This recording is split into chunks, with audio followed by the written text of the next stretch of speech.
Hello, look at this wall. It looks Cyclopean, right? Meaning, built with interlocking stone blocks cut into odd shapes and no mortar. A style of construction that was once popular all around the world, presenting us with some of the most awesome works of antiquity and an endless stream of ancient mysteries. However, this is not one of those cases. This is not a Cyclopean wall. Not in the sense of being built by the Cyclopean builders, not even in it being a wall. This one is just some old rock slab that crumbled into smaller pieces and now looks Cyclopean, leading many people to wonder what was going on back then, when not only people but even nature were doing this type of walls.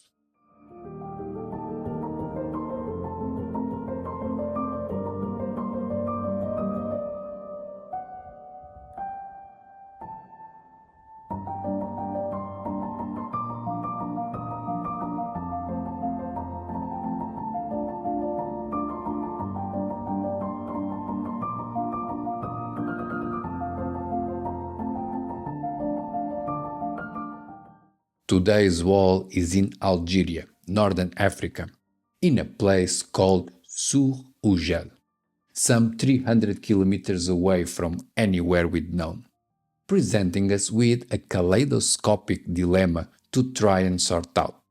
For one and foremost, it is remote, unknown, unstudied, and everything about it is likely disputed.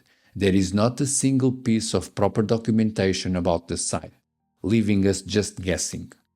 Secondly, it is a cooperative effort between man and nature, with parts of the site being man-made constructions with some respectable squared blocks and others being a natural rock formation that cracked into a shape somewhat polygonal.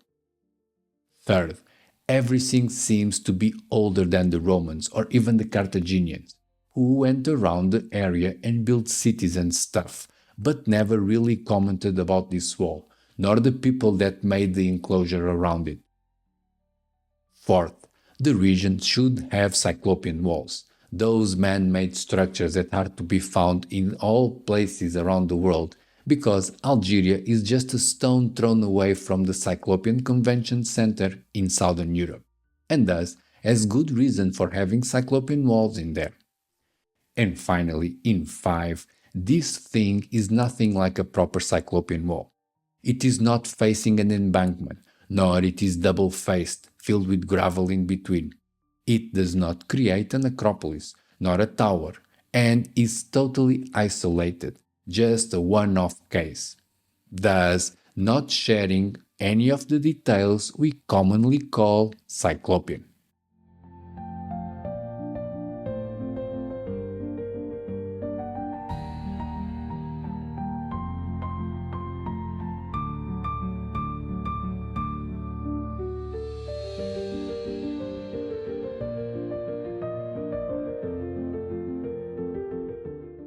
This case of the Algerian naturally Cyclopean wall is not unique. There are a handful of other examples elsewhere, enough to excite the most imaginative amongst us.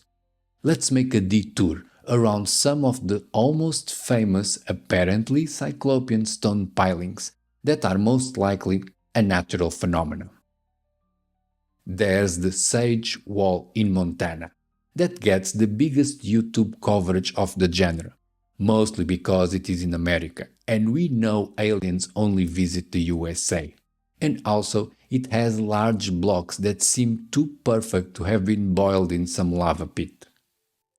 In New Zealand, we have the most remote case, so remote no one even knows exactly where it is. Despite that, I'm told the local government prohibits people from visiting. Yes, they are hiding something, but usually it is just greed and incompetence. Challenging the Kiwis for the most secretive title, there is a monstrosity of stone blocks in Siberia that do not seem to be man-made, nor to place it on a map, as Siberia is like Vegas. Whatever happens just stays there. Then in Brazil, a chopped rock formation overlooking a lake serves as a proper Instagram spot. But not for conspiracies, because that would take too much work.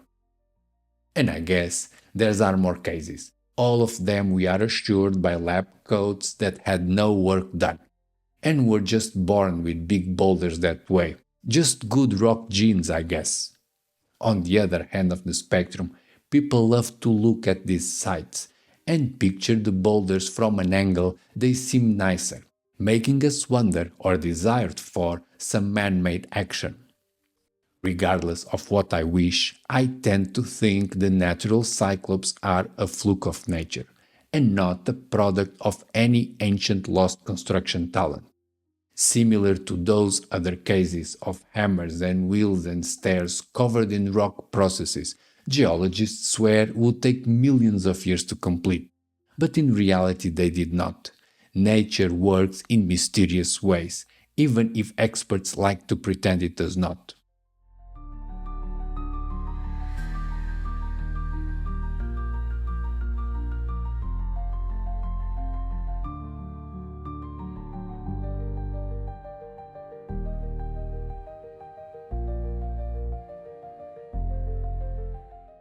Cyclopean walls are like herd animals.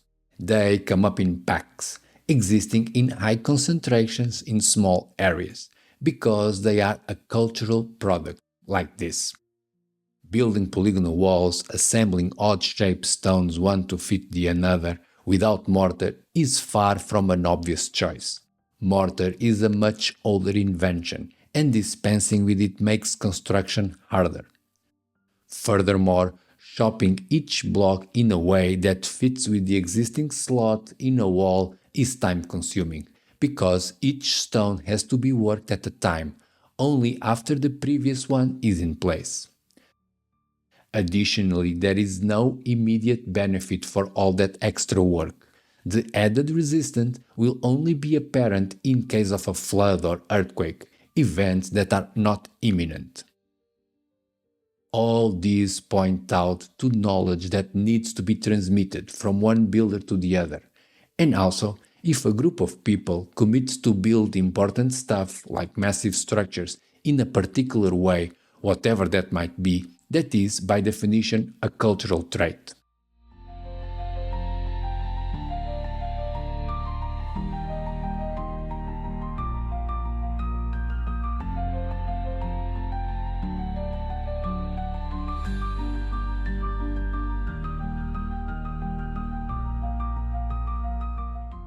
Just outside of any Cyclopean hub, there is a boundary area, a location that has everything needed to have Cyclopean walls but has none. Those gaps are what I like to call the empty quarters, a sudden void in a sequence of locations with Cyclopean walls, or a line separating the places with from the places without, implying something or someone put a stop onto the construction. Here are some examples of Cyclopean empty quarters. The Greek, including the areas of ancient Thrace and Macedonia, that in a previous video I related to the arrival of the dragons. You should check them out, but after liking this one. The South Italian, that I just don't know what was going on, so won't elaborate. Yet. South Bolivia, which was part of the Inca Empire, likewise Ecuador or northern Peru, but has no polygonal walls, as if the Inca were not really building those things. The Parallel 44, a curious line across Europe, leaving all the Cyclopean walls sitting south of it. And finally, today's case, the Maghreb, or Northern Africa, from Morocco to Tunisia, that has all it needs to have Cyclopean walls, and apart from that natural one, has none.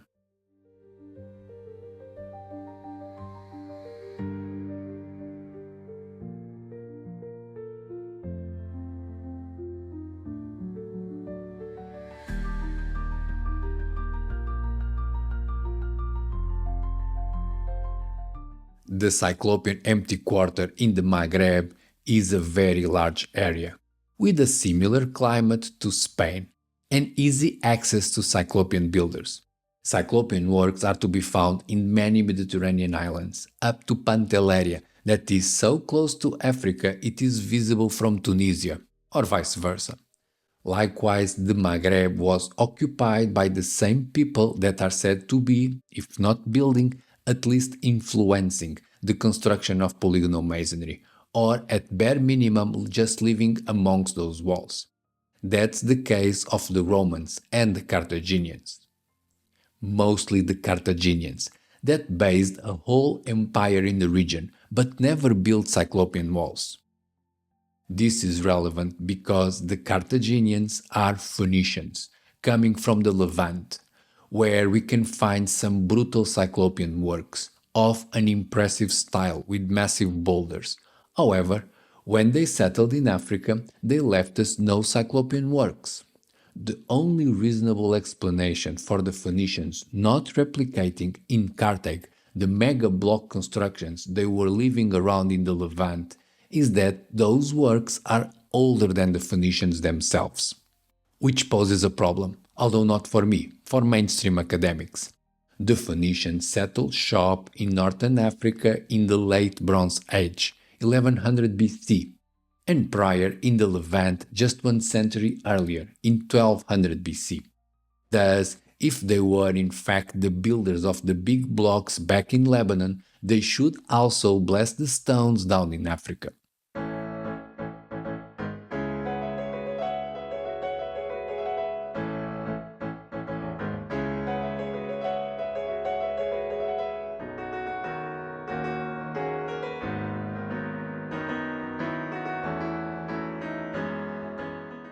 Although not having Cyclopean walls as those found soon after one dips in the Mediterranean waters, the Maghreb has a sufficient number of megalithic works, dolmens, cromlechs, menhirs, and other big boulder stuff, common in the Chalcolithic or the 3000s BC, all over the northern Atlantic coast, indicating the Maghreb was boldly included in the earlier collective cultural movements of the region. Then, as we've seen, there is a gap, extending from something like 3000 to 1000 BC, in which the north of Africa disconnects from the old megalithic world, or Western Europe, right until it is included back in the Iron Age Mare Nostrum. That period in between the Bronze Age is exactly when the Cyclopean cultures, the builders of the awesome stone puzzles, would prosper, covering all the northern Mediterranean coast, but not the south. So, since the north of Africa was not participating in the Bronze Age Cyclopean trend, this implies two things. One is that the Cyclopean builders were a culture, or a family of cultures, that spread over a more limited area than the megalithic. And two, whoever was living in the north of Africa at the time was culturally different, thus coming from somewhere else.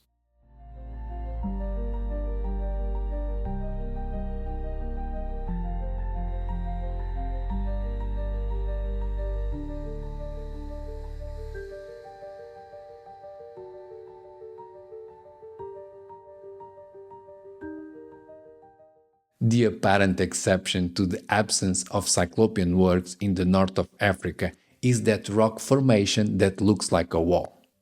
To prove it is natural, there are some big chunks of the bedrock still attached to incomplete blocks, and also some would-be cuts between blocks that are not completely true, both revealing a stone slab broken into pieces under the effects of extreme weather, like desert heat. Furthermore, the perils of desert exposure can be used to explain the place having megalithic works and not Cyclopean. Frequently in history, the winds of the Sahara would bring not only sand but invaders to cover the coastal settled cultures and do away with the previously domesticated lifestyle. That much is what must have happened when the megalithic builders left and the Cyclopean ones failed to show up.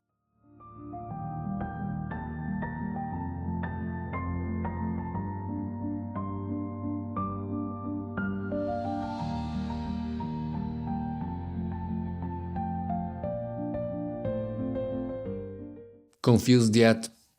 Sorry for that. Let me try and fix it. In the Algerian natural wall, we can identify three competing paradoxes. One is one of those areas that do not have Cyclopean walls, despite being so close to Cyclopean hubs. The empty quarters, a border caused, as we've seen, by invasions and cultural clashes. The second is the stone wall that looks Cyclopean or man made, but are in fact natural, keeping people excited, looking for evidence of a long lost man made structure, as if nature could not spontaneously make these things. But of course, nature can do this, and much more. Have you looked outside? Also, there is nothing mysterious about what causes stone slabs to crack in a Cyclopean look.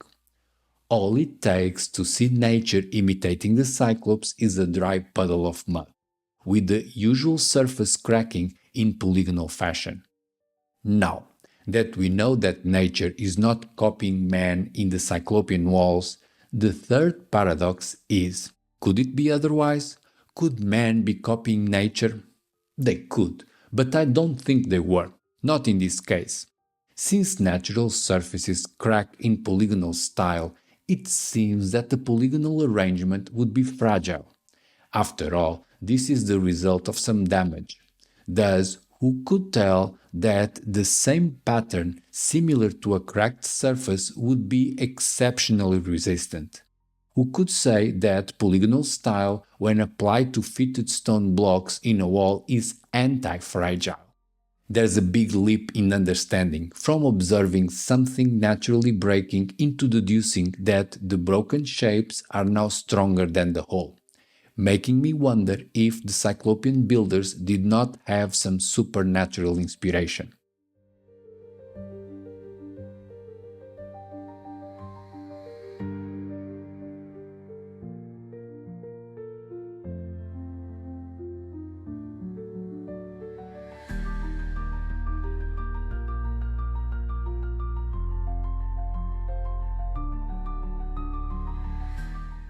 Here's the thing.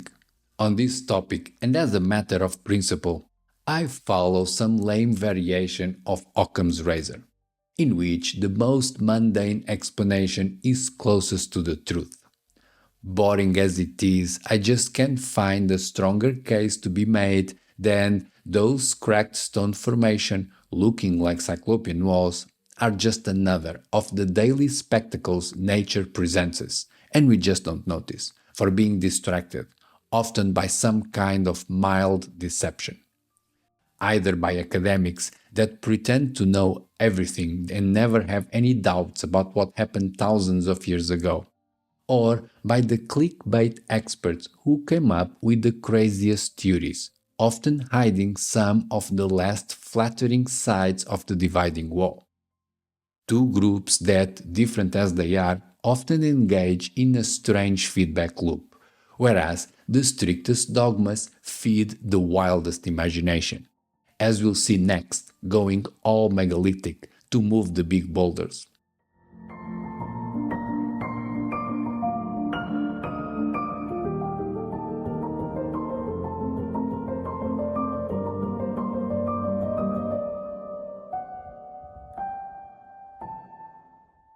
That's it for today. Hope you liked it. Drop an eye in the comments.